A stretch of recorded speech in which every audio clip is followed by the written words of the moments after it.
चलो।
टूटेगा ही नहीं।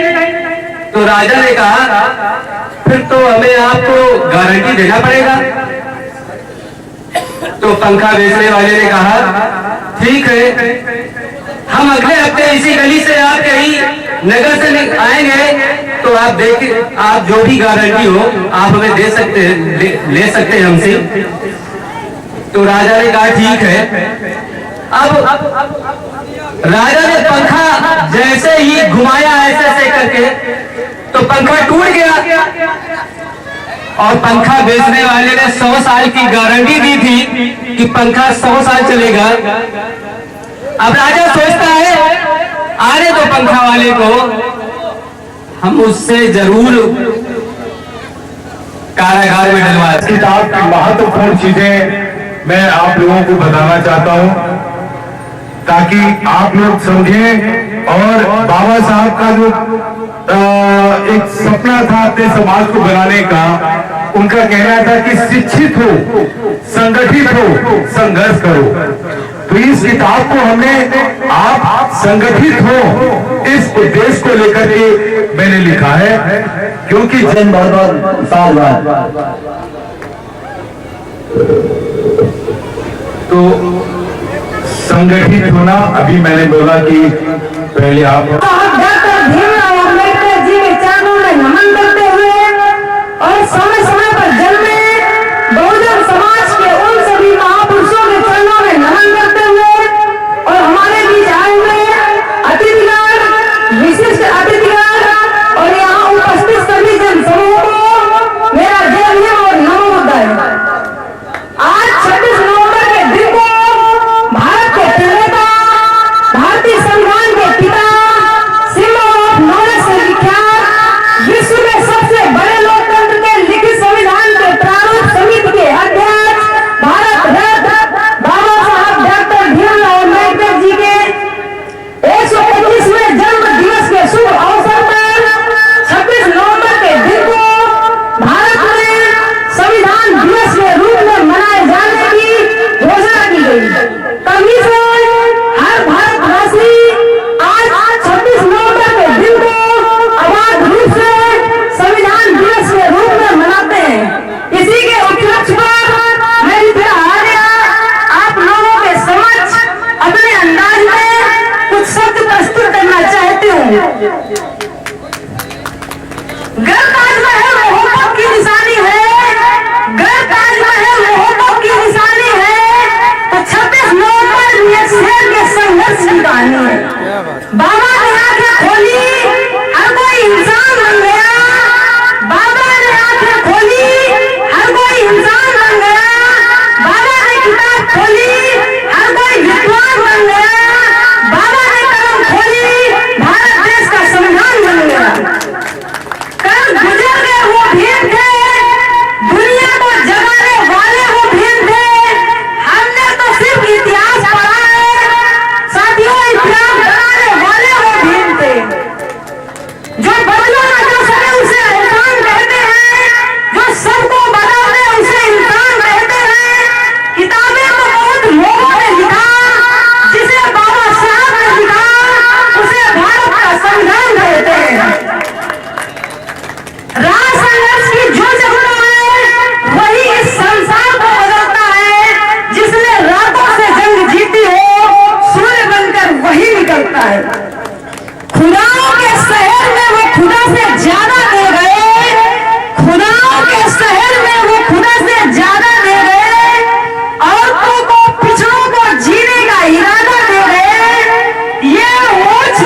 मंचासीन मुख्य अतिथि राज्य मंत्री कारागार माननीय श्री जय कुमार जैकी जी और इस भीम सेवा संस्थान के अध्यक्ष श्री रमेश चंद जी, उपाध्यक्ष श्री सरजू प्रसाद राही जी, संगठन मंत्री श्री गंगाराम अम्बेडकर जी, महिला डायरेक्टर श्रीमती संतोषी गौतम जी, कोषाध्यक्ष श्री लक्ष्मी नारायण जी, श्री ज्ञानेंद्र कुमार जी जलाला वाले, श्री धनीराम जी, श्री जिलेदार जी, श्री बलीराम जी, श्री कल्लू जी, श्री राम दुलारी, श्रीमती राम दुलारी जी, श्री सुरेंद्र कुमार जी और हमारे 40 वर्ष से पूर्व परिचित श्री नरेंद्र कुमार जी जो रिजर्व बैंक के मैनेजर रहे हैं, यूट्यूब चैनल के श्री राम कुमार राही जी, राकेश कुमार विद्यार्थी जी, विजय लक्ष्मी बहन जी, सुरेंद्र कुमार जी, वीरेंद्र कुमार जी, रीतिका आर्या जी, दीपिका बहन जी, गुड़िया बहन जी, वीरेंद्र कुमार जी अध्यापक कानपुर से, शिल्पी गौतम जी, संजय महमूदपुर कमेटी के, गजोधर पासवान जी, शंकर जी, राम नरेश कुरील जी। आज जो ये भीम सेवा संस्थान की ओर से आयोजित एक कार्यक्रम है, इसमें मैं सर्वप्रथम करुणा के सागर विश्व शांति के अग्रदूत तथागत गौतम बुद्ध को कोटि कोटि नमन करता हूँ। तत्पश्चात भारतीय संविधान के निर्माता और विश्व को दिशा देने वाले भारत रत्न ही नहीं अपितु विश्व रत्न बाबा साहब भीमराव अम्बेडकर को हृदय नमन करता हूँ। आज संविधान दिवस के इसलिए मनाया जाता है कि 26 नवंबर 1949 को संविधान सभा के बहस के उपरांत जो है वाचन के उपरांत इस संविधान को उस दिन स्वीकृत किया गया था, अंगीकृत किया गया था, अधिनियमित और आत्मार्पित किया गया था, लेकिन लागू उस दिन नहीं किया गया था। इसलिए नहीं लागू किया था, इसके पीछे एक ऐतिहासिक पृष्ठभूमि थी। पहली बार इस देश में आजादी मनाई गई थी 26 जनवरी 1930 को। ये तिरंगा लहराया गया था गली गली, चौक चौक, चौराहे चौराहे पर। तो उस समय संविधान निर्माताओं ने सोचा था, इस देश के स्वाधीनता संग्राम सेनानियों ने सोचा था कि संविधान एक ऐसी तिथि को, पुण्यतिथि को लागू किया जाए जो सर्वाधिक महत्वपूर्ण हो। तो उसमें 26 जनवरी 1930 की तिथि आई थी। अब मैं संविधान की विशेषता पर जल्दी से आना चाहता हूँ कि समय अभाव है, मुझे भी कहीं जाना है और मंत्री जी को यह है कि जाने का। भारत का संविधान जब बनाया गया तो इस देश में नाना संस्कृतियां थी, नाना जातियां थी, नाना धर्म थे, नाना परंपराएं थी। इस तरह की विविधता दुनिया के किसी देश में नहीं थी। इसलिए यहाँ के संविधान निर्माताओं को जो धर्म संकट था इस संविधान निर्माण के दौरान वो किसी देश में नहीं था। इसके बावजूद भी 2 वर्ष 11 महीने 18 दिन के अहरनिश प्रयास के बावजूद बाबा साहब भीमराव अम्बेडकर ने एक सर्वोत्कृष्ट संविधान को जन्म दिया जो दुनिया के सारे संविधानों के ऊपर स्थान रखता है। और यही कारण है कि कोलंबिया यूनिवर्सिटी हो, हुम्बोल्ट यूनिवर्सिटी बर्लिन के हो, दुनिया के जितने भी देश की लाइब्रेरी है, यूनिवर्सिटीज की अच्छी वहां पे बाबा साहब का संविधान सबसे पहले रखा जाता है। और जो भी पॉलिटिकल साइंस के विद्यार्थी होते हैं बाबा साहब के संविधान को पढ़े बगैर उनका अध्ययन अधूरा होगा। और आज भी जितने विद्वता हैं विश्व लेवल के या भारत के, वो सब कोट करते हैं और उदाहरण लेते हैं और सहारा लेते हैं बाबा साहब के संविधान का। तो मैं बताना चाहता हूं कि भारत का संविधान जो लिखा गया उसकी खास विशेषियत क्या है, सारी स्थितियों को देखते हुए जो बनाया गया उसके पीछे उद्देश्य क्या था। इसके पहले हमारे देश में तमाम आक्रांता लोग आए थे, मूड आए, शक आए, यमन आया, मंगोल आए, मुगल आए, यहूद, ईसाई आए, पारसी आए, दुनिया भर के लोग जो है इस देश पर हमला किए, या तो गुलाम बनाए या लूट कर चले गए। इसी तरह का इतिहास हमारा था। लेकिन जब से बाबा साहब ने संविधान बनाया, ये सोच करके बनाया था कि कोई विदेशी आक्रांता इस देश की धरती पर आकर इस देश को दोबारा गुलाम न बना सके। और यही कारण है कि जब से भारत का संविधान लागू हुआ, चाइना आया हमला किया, पाकिस्तान आया हमला किया, लेकिन इस देश को गुलाम नहीं बनाया, बॉर्डर से पीछे हटना पड़ जाता उनको। तो ये है बाबा साहब का संविधान। और इस संविधान के निर्माण का जो प्रमुख उद्देश्य है मैं संक्षेप में बताना चाहता हूँ। एक तो यहाँ की असमानताएं थी, तो न्याय, स्वतंत्रता, समानता, बंधुता की स्थापना करना था इस देशवासियों के बीच में, जो कि पहले नहीं था। बिखरे हुए थे लोग, बटे हुए थे, तमाम विभेदीकरण की दीवारें खड़ी हुई थी, उस दीवारों को तोड़ने का काम संविधान ने किया। दूसरी चीज थी कि देश में राष्ट्रीय एकता और अखंडता को मजबूती से लागू करने के लिए इस संविधान को लागू बनाया गया। और वो चीज होने के बाद इस देश में राष्ट्रीय एकता और अखंडता मजबूती से स्थापित हुई। तीसरी चीज ये थी कि समाज में वर्टिकल सोसाइटी की जगह हॉरिजॉन्टल सोसाइटी की स्थापना थी और ऊर्ध्वाधर समाज को क्षैतिज समाज में लाना था। एक के ऊपर एक के ऊपर, सबसे ऊपर कोई, उसके नीचे कोई, उसके नीचे कोई, फिर सबके नीचे कोई। ये सब चीज जो है दर्जे को खत्म करके एक क्षैतिज समाज, हॉरिजॉन्टल समाज बनाना था, जिसमें सारे के सारे लोग संविधान और कानून की निगाह में बराबर हो और रूल ऑफ लॉ एस्टैब्लिश हो सके। तो इस तरह की चीजें थी और शक्ति का पृथक्करण कर दिया, जुडिशियरी को अलग, लेजिस्लेटिव को अलग, एग्जीक्यूटिव को अलग, ताकि एक दूसरे में अतिक्रमण और ओवरलैपिंग ना हो, एक दूसरे में हस्तक्षेप न हो सके। शुरू में लोगों ने संविधान के प्रति एक डाउट क्रिएट किया था। कुछ लोगों ने तो यहाँ तक कह दिया था कि विदेश की नकल है और ये भारतीय परंपरा के खिलाफ है, भारत का समाज बिखर जाएगा इसके लागू होने से। लेकिन जब संविधान को पढ़ा गया तो लोगों की भ्रांति दूर हुई, क्योंकि हमारे देश में कुछ लोगों की आदत है कि बगैर पढ़े बगैर जाने टीका और कमेंट और आलोचना शुरू कर देते हैं। पढ़ने के बाद सब कोई भ्रम दूर हुआ।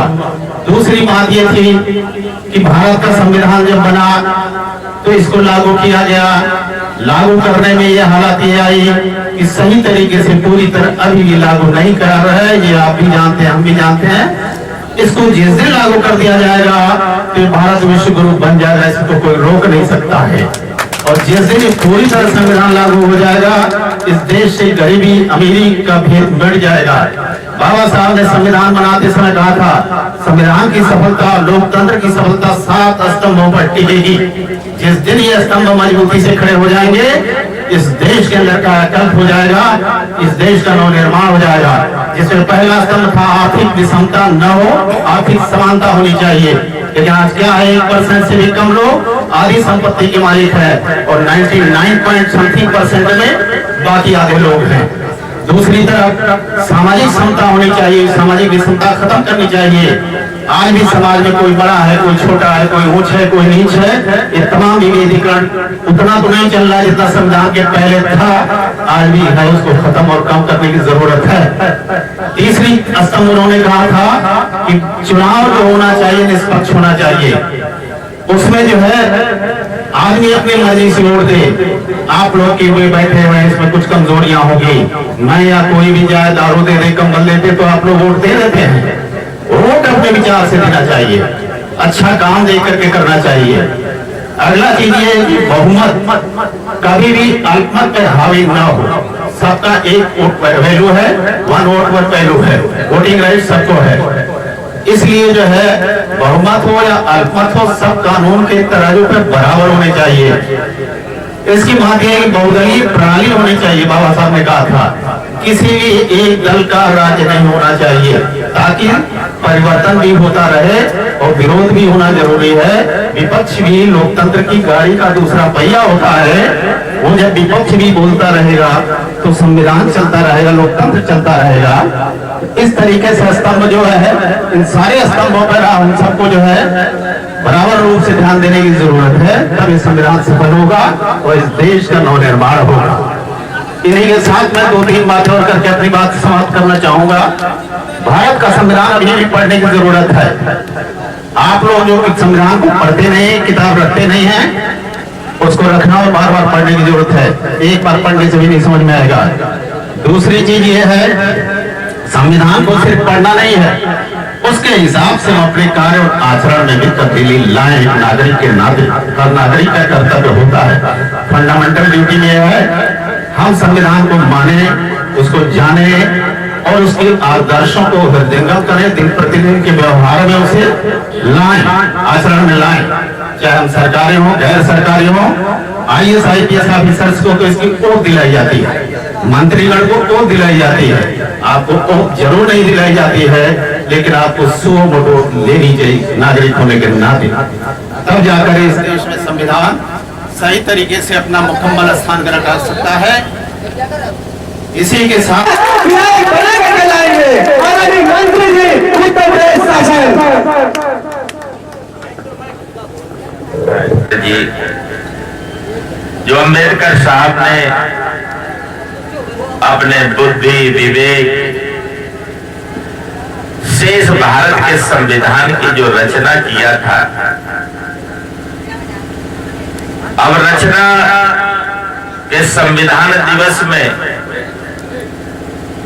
के दिन हमारे पूर्व वक्ता महोदय जी ने आपको संविधान के बारे में बहुत चीजें बताई हैं।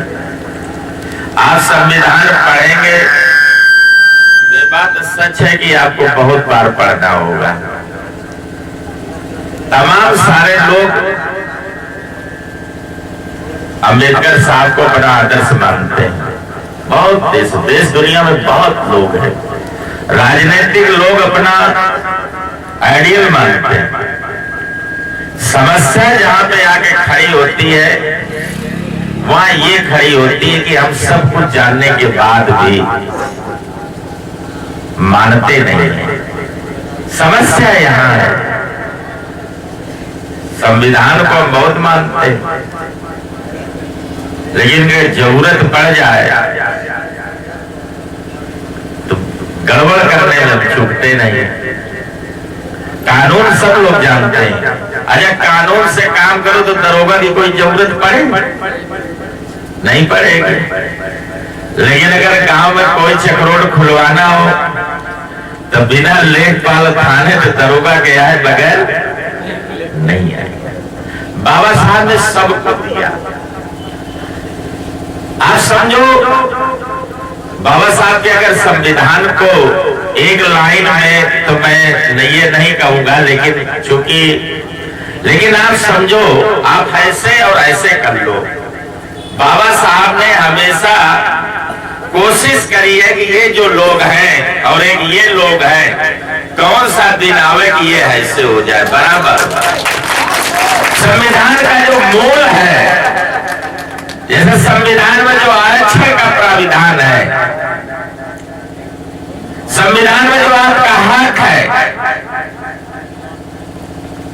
सबका सार अगर यही है कि हमें राजा और रंग को बराबर में खड़ा करना है। इस पर आजादी के 75 साल गुजर गए हैं। इस पर निरंतर काम चल रहा है, लेकिन आपने धीरे धीरे धीरे धीरे धीरे धीरे करके अब देखा होगा कि इस गांव में, मझिले गांव में पासवान बिरादरी का गांव सभा का प्रधान है कि नहीं है। ये बाबा साहब के संविधान की देन है कि बड़े बड़े ऐसे गांव, जिन गांव में अगर वो नामांकन को सोच ले तो उनकी पिटाई जरूर कर देते हैं।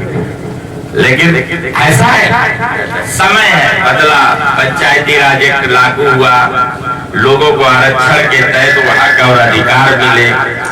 अच्छा, अभी भी हम लोग लाख प्रयास करते हैं, महिला प्रधान होती है, लेकिन प्रधान जी प्रधानीकरण है कि नहीं है। लेकिन आज भी ये मानो